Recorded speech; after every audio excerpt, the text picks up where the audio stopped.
നീ ഭാഗ്യവാനാടാ.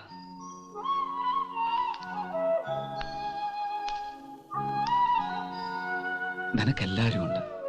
അമ്മ, മുത്തശ്ശി, മുത്തശ്ശൻ, അങ്കിൾസ്, ആന്റീസ്, കസിൻസ്. ഈ ഒരൊറ്റ കാര്യത്തില് എനിക്ക് നിന്നോട് അസൂയ. എടാ, എനിക്കാരുണ്ട്? ആ ഒറ്റ കാര്യത്തിലാടാ എനിക്ക് നിന്നോട് അസൂയ. നിന്നെ തേടി വരാൻ ഒരു തെണ്ടി പോലും ഇല്ലല്ലോടാ. അതിന്റെ സുഖം നിനക്കറിയില്ല ചങ്കു. എടാ, ഈ ഫാമും ഫാം ഹൗസും എന്റേതാണെന്ന വിശ്വാസത്തിൽ അവരൊക്കെ വരുന്നത്. ഞാനിവിടെ ഭയങ്കര സ്റ്റൈലില് ജീവിക്കുന്നു അവർക്കൊക്കെ കൊടുത്തിരിക്കുന്ന പിക്ചർ. ആ പിക്ചർ അതുപോലെ തന്നെ നിലനിർത്താം. ഞാൻ ആരാണെന്നൊരു ചോദ്യം ഉണ്ടാവും. പാർട്ട്ണർ, നിന്റെ പാർട്ട്ണർ ആണെന്ന് പറഞ്ഞേക്കണം, അല്ലെങ്കിൽ മാനേജർ. എന്താ? മാനേജരോ? മാനേജർ റോൾ എനിക്ക് വിട്ടുതന്നേരം സാറേ. ഡെന്നി സാറും രവി സാർ ഇതിന്റെ പാർട്ട്നേഴ്സ്. ആ ഡെന്നിസേ, റിസ്ക് അല്ലടാ അത്. എന്തെങ്കിലും പൊളിഞ്ഞ നമ്മൾ പൊളിക്കില്ലടാ. പൊളിക്കും. നമ്മൾ ഉള്ള ദിവസം കൂടെ അടിച്ചു പൊളിക്കും.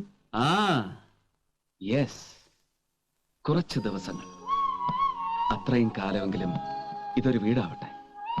ഇപ്പൊ ഇതെന്താ, ഒരു കാലിത്തൊഴുത്തിന്റെ അനക്സ്. ഈ ഭൂലോകത്ത് ആരും തേടി വരാനില്ലാത്ത ഡെന്നിസ് എന്ന അനാഥന്റെ കാലിത്തൊഴുത്ത് ഒരു വീടായി മാറുന്നു. അല്ല, കൊട്ടാരം. മോനായി, സാർ, ക്രിസ്മസിന് പുൽക്കൂട് ഒരുക്കാറില്ലേ നമ്മൾ? അതുപോലെ ഒരുക്കണം ഇവിടെ മുഴുവൻ. ഒന്നും കുറഞ്ഞു പോകരുത്. ഓക്കേ? ഓക്കെ സാർ, ഏറ്റു. ആ ഓക്കേ.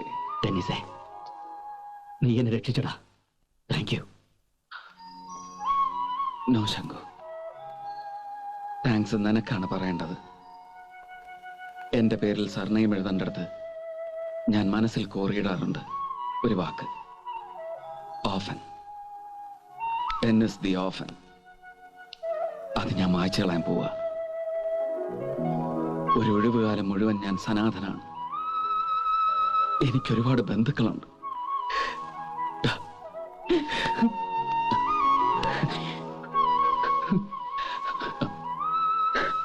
പിന്നെ ചങ്കു, മറ്റൊന്നുകൂടി നമ്മൾ മറന്നു. പൂച്ച. പൂച്ചേ? ആ, പൂച്ചയെ ദൂതായി അയച്ചവൾ എവിടെയോ മറഞ്ഞിരുന്ന് നിന്നെ സ്നേഹിക്കുന്ന നിന്റെ മുറപ്പെണ്ണ്. അവളും വരുന്നു. അതെ, അവൾക്കും സ്വാഗതം. ചുവന്ന പരവതാനി വിരിച്ച സ്വാഗതം.